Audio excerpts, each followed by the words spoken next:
Aku nak. Kau gila kasut aku kasih bersih. Kasih betul-betul sampai berkilat. Macam seolah-olah baru beli dari kedai. Kau boleh buat tak? Kalau kau boleh buat, kau jangan risau. Aku akan bayar kau. Aku ada duit tau. Aku Saudagar Al-Ud, kaya raya. Apa cakap? Aku boleh bayar kau $2,000 cek.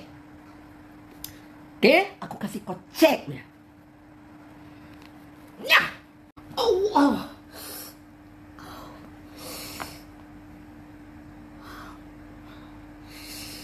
Allahu Akbar.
Wah!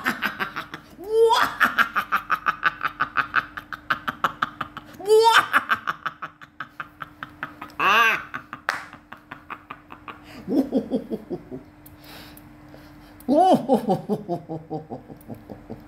Aku kaya.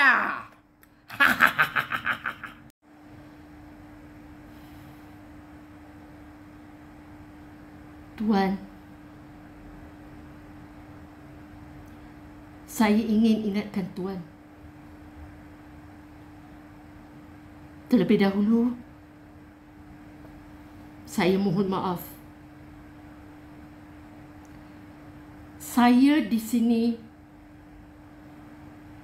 bekerja sebagai seorang tukang kasut. Ya, memang benar. Saya bukan abdi Tuan, tapi saya abdi Tuhan. Tuan tidak boleh buat sesuka hati pada saya, memandang rendah dan hina pada saya,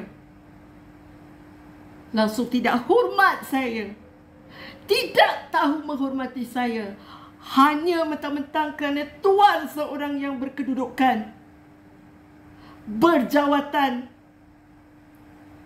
Maafkan saya, Tuan. Saya tidak mampu memenuhi permintaan Tuan. Tuan pergilah cari orang tukang kasut yang lain. Saya lebih mementingkan harga diri dan maruah saya, Tuan. Maafkan saya. Sekali lagi saya minta maaf. Assalamualaikum.